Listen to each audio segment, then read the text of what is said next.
عزیز طلباء اور طالبات، السلام علیکم ورحمۃ اللہ وبرکاتہ۔ چھٹی جماعت میں آپ کا استقبال ہے۔ آئیے اردو سبجیکٹ سبق نمبر 2، حضرت عمر فاروق رضی اللہ تعالیٰ عنہ۔ آج ہم ان کی شخصیت کے بارے میں، یہ مذہبی شخصیت ہے، ان کے بارے میں ہم معلومات حاصل کریں گے کہ یہ شروع میں کس طرح انہوں نے اسلام قبول کیا، پھر یہ مسلمانوں کے خلیفہ بنے، خلیفہ بننے کے بعد ان کی زندگی کس طرح سے گزری، یہ دنیا کے لیے بلکہ پوری انسانیت کے لیے نمونہ کس طرح سے بنے۔ پیارے بچوں، آئیے آج ہم اس سبق کے اندر ان کے بارے میں، ان کی صفات کے بارے میں اچھی خاصی معلومات حاصل کریں گے۔ پیارے بچوں، اس سبق کے جو مصنف ہیں ڈاکٹر شرف الدین ساحل ہیں۔ کس طرح سے پڑھیں گے اس کو؟ شرف الدین ساحل۔ آئیے سب اپنی اپنی کتاب کو کھولیں، صفحہ نمبر 4 پر، سبق نمبر 2، حضرت عمر فاروق رضی اللہ عنہ، مصنف ہیں ڈاکٹر محمد شرف الدین ساحل۔ پیارے بچوں، آپ نے پچھلے سال 5ویں جماعت کے اندر مسلمانوں کے جو پہلے خلیفہ تھے ان کے بارے میں معلومات حاصل کی، اور ان کا نام کیا تھا؟ بولو۔ حضرت ابو بکر صدیق رضی اللہ تعالیٰ عنہ۔ کیا نام تھا؟ حضرت ابو بکر صدیق رضی اللہ تعالیٰ عنہ۔ یہ مسلمانوں کے پہلے خلیفہ ہیں۔ خلیفہ کس کو کہتے ہیں؟ یہ بھی ہم نے دیکھے تھے۔ اسلامی قوانین کے مطابق حکومت کرنے والے کو خلیفہ کہتے ہیں۔ خلیفہ کی لفظی میننگ ہے نائب۔ خلیفہ کی میننگ کیا؟ نائب۔ اسلامی حکومت کے مطابق حکومت کرنے والے کو نائب کہتے ہیں، اور یہ آپ صلی اللہ علیہ وسلم کے دنیا سے پردہ فرمانے کے بعد جو مسلمانوں نے سب سے پہلے امیر بنائے، خلیفہ بنائے، وہ حضرت ابو بکر صدیق رضی اللہ عنہ تھے۔ پھر ان کے انتقال پر جو دوسرے خلیفہ بنے مشورے سے، وہ حضرت عمر فاروق رضی اللہ تعالیٰ عنہ بنے۔ کون بنے؟ حضرت عمر فاروق رضی اللہ تعالیٰ عنہ بنے۔ تو آئیے، اسلام کے ابتدائی زمانے میں جب مسلمانوں کی تعداد بڑھ رہی تھی اور اسلام عرب ملک سے نکل کر ایران، مصر اور اسپین جیسے دور دراز ملکوں میں پھیل چکا تھا، ایسے حالت میں اسلامی حکومت کو مسلمانوں کے قبضے والے تمام علاقوں میں سنبھالے رکھنا بہت ضروری تھا۔ حکومت کا یہ نظام حضرت محمد صلی اللہ علیہ وسلم کے بعد حضرت ابو بکر رضی اللہ عنہ سے قائم ہوا۔ اسلامی حکومت کے اس نظام کو خلافت کہتے ہیں۔ کیا کہتے ہیں؟ خلافت کہتے ہیں۔ خلافت کو سنبھالنے والا خلیفہ، جس کو ہم نائب کہہ رہے ہیں نا۔ حضرت ابو بکر رضی اللہ عنہ نے 2.5 سال خلافت کی، 2 سال اور 6 مہینے تک مسلمانوں کے پہلے خلیفہ کی مدت رہی۔ کتنے سال تک؟ 2 سال اور 6 مہینے تک۔ اس کے بعد حضرت عمر فاروق رضی اللہ عنہ کو خلیفہ بنایا گیا۔ یہاں یعنی اس سبق کے اندر ڈاکٹر شرف الدین ساحل نے ان کے اخلاق، عادات اور زندگی کے کچھ واقعات بتائے جا رہے ہیں۔ تو آپ تمام طلباء و طالبات سے گزارش ہے کہ وہ اپنی اپنی کتاب میں دیکھیں، ہے نا۔ ڈاکٹر شرف الدین ساحل نے بچوں کے لیے ایک کتاب لکھی ہے، اس کتاب کا نام ہے تازگی۔ ایک سوال ہے آپ کے مشق کے اندر، ہے نا، بچوں کے لیے کون سی کتاب لکھی ڈاکٹر شرف الدین ساحل نے؟ تو اس کتاب کا نام کیا ہے؟ تازگی ہے۔ کیا نام ہے؟ تازگی ہے۔ آئیے سبق پڑھتے ہیں۔ پہلے 2 پیراگراف کی میں پہلے ریڈنگ کرتا ہوں، بعد میں انشاءاللہ پورے سبق کو ہم سمجھنے کی کوشش کریں گے، تاکہ ریڈنگ بھی ہماری اچھی ہو، ہم سمجھ کر پڑھنے والے بن جائیں۔ آئیے کتاب کے اندر دیکھیں، ادھر ادھر نہ دیکھیں۔ حضرت عمر فاروق رضی اللہ عنہ مسلمانوں کے دوسرے خلیفہ تھے۔ ان کے والد کا نام خطاب تھا۔ حضرت عمر رضی اللہ عنہ سن 583 میں مکے میں پیدا ہوئے۔ انہوں نے پہلوانی اور شہ سواری کے فنون میں مہارت حاصل کی اور پڑھنا لکھنا بھی سیکھا۔ حضرت عمر رضی اللہ عنہ تجارت کرتے تھے۔ تجارت کے سلسلے میں انہوں نے دور دراز کے سفر کیے اور دولت کمانے کے علاوہ علم اور تجربہ بھی حاصل کیا۔ حضرت عمر رضی اللہ عنہ کا شمار عرب کے سرداروں میں ہوتا تھا۔ شروع میں عرب کے دوسرے سرداروں کی طرح انہوں نے بھی اسلام کی دعوت کو قبول نہیں کیا، بلکہ اس کی شدید مخالفت کی، لیکن اللہ نے حضرت عمر رضی اللہ عنہ کے دل کو پھیر دیا۔ چنانچہ حضرت محمد صلی اللہ علیہ وسلم کی خدمت میں حاضر ہو کر انہوں نے اسلام قبول کر لیا۔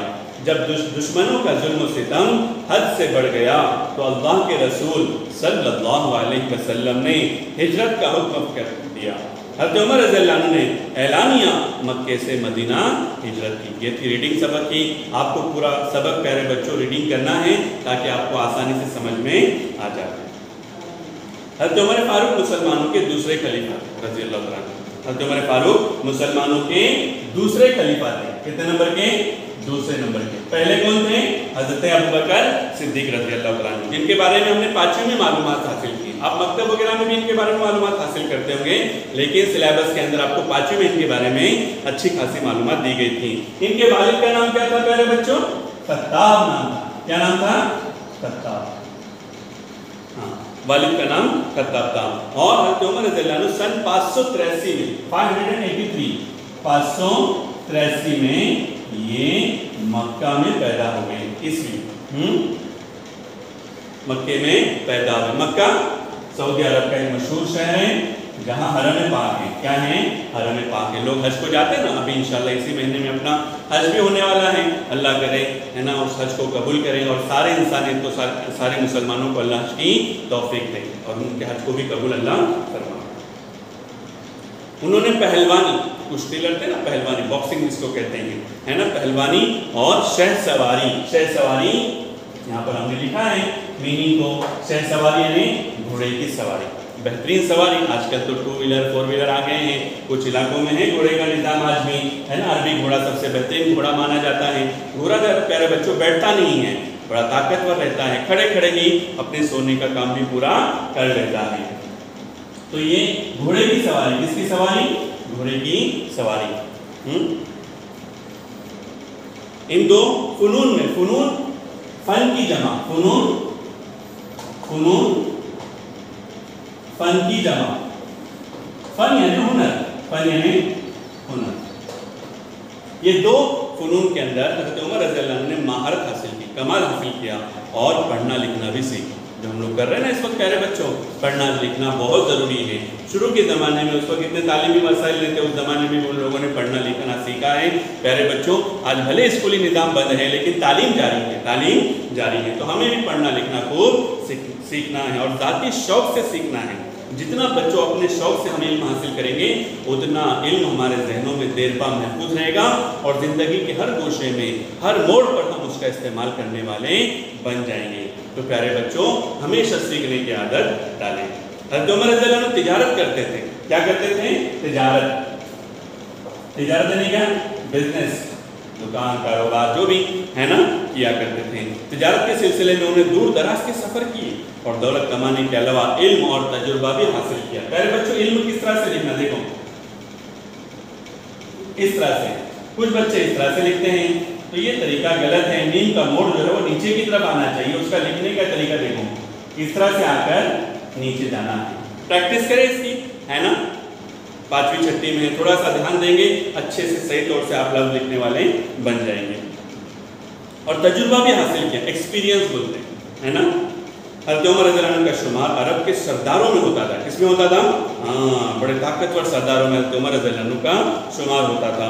شروع میں عرب کے دوسرے سرداروں کی طرح انہوں نے بھی اسلام کی دعوت کو قبول نہیں کیا بلکہ اس کی شدید مخالفت کی، کھلے عام اعلانیہ طور پر آپ صلی اللہ علیہ وسلم کی اور جو صحابہ مسلمان ہوئے صحابہ تھے ان کی شدید مخالفت کی، لیکن اللہ نے حضرت عمر رضی اللہ عنہ کے دل کو پھیر دیا۔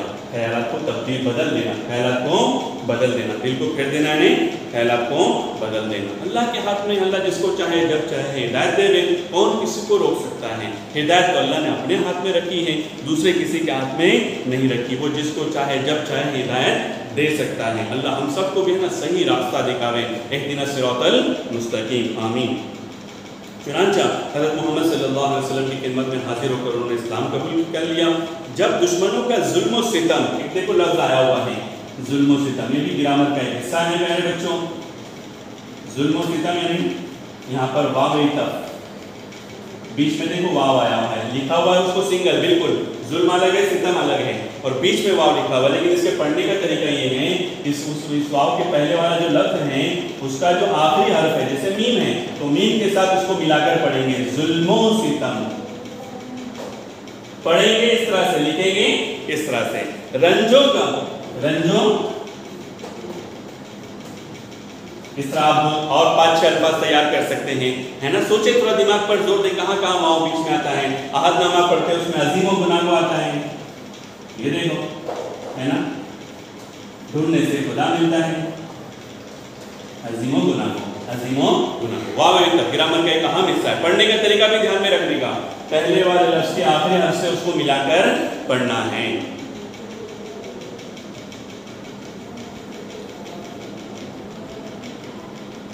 جی، ظلم و ستم حد سے بڑھ گیا تو اللہ کے رسول صلی اللہ علیہ وسلم نے ہجرت کا حکم دیا، ہجرت، اپنے وطن کو چھوڑنا، اپنے وطن کو چھوڑنا، یہاں ہجرت سے مراد اللہ کے حکم پر مکہ کو چھوڑ کر پہلے صحابہ یثرب حبشہ چلے گئے تھے اور پھر دوسری ہجرت جو ہوئی تھی مسلمانوں کی وہ مدینہ کی طرف ہوئی تھی۔ مدینہ کا پرانا نام پیارے بچوں یثرب تھا، اب مدینہ ہے، اب مدینہ ہے۔ حضرت عمر رضی اللہ عنہ نے اعلانیہ مکے سے مدینہ ہجرت کی، آپ صلی اللہ علیہ وسلم کے زمانے میں، اس وقت میں جب جو بھی کوئی مسلمان ہوتا تھا اللہ کے نبی صلی اللہ علیہ وسلم اس کو مدینہ کی طرف بھیجتے تھے، لیکن وہ خاموشی سے چھپ کے چلے جاتے تھے تاکہ کسی کو پتہ نہ چلے اور دشمن اسلام جو ہے وہ ان کو سزا تکلیف نہ دے دے۔ لیکن پیارے بچوں حضرت عمر رضی اللہ عنہ اتنے بہادر تھے، ایک تو انہوں نے اسلام قبول کیا اور جا کر اعلان بھی کر دیا، اعلان بھی کر کے مدینہ کی طرف انہوں نے کھلے عام ہجرت کی، کسی سے ڈرتے نہیں تھے۔ حضرت عمر فاروق رضی اللہ عنہ نے مدینے میں بھی حضرت محمد صلی اللہ علیہ وسلم کا ہر موقع پر ساتھ دیا اور اسلام کی حفاظت کے لیے تن من دھن کی باتیں لگا دی۔ حضرت ابوبکر صدیق رضی اللہ عنہ کی وفات کے بعد حضرت عمر رضی اللہ عنہ خلیفہ ہوئے۔ خلیفہ نائب کو کہتے ہیں، کس کو کہتے ہیں؟ نائب کو، اسلامی قوانین کے مطابق حکومت کرنے والے، الفاظ پر دھیان رکھنا اور میننگ کو سمجھنے کی کوشش کرنا۔ حضرت عمر رضی اللہ عنہ کی خلافت کی مدت 10 برس، کتنا؟ 10 برس 6 مہینہ، 6 مہینے اور 4 دن، 6 مہینے اور 4 دن۔ حضرت ابوبکر کا کتنا تھا؟ 2.5 سال تھا، کتنا تھا؟ 2.5 سال تھا، اور ان کی کتنی مدت ہے؟ 10 برس 6 مہینے اور 4 دن، اور حضرت ابوبکر صدیق کا 2.5 سال کا عرصہ خلافت کا گزرا ہے۔ ان کی خلافت کے دور میں اسلامی حکومت بہت وسیع ہو گئی، کیا ہو گئی؟ وسیع ہو گئی، علاقے فتح ہوتے چلے گئے، ہے نا؟ اور حکومت بڑھ گئی، اتنی بڑی حکومت کو سنبھالنے کے لیے انہوں نے ایک باقاعدہ نظام قائم کیا، اس کو خلافت کہتے ہیں، ہے نا؟ اس زمانے میں شروع میں مفتوحہ، مفتوحہ یعنی فتح کیا ہوا، مفتوحہ، مفتوحہ یعنی فتح کیا ہوا، مفتوحہ فتح کیا ہوا، ہے نا؟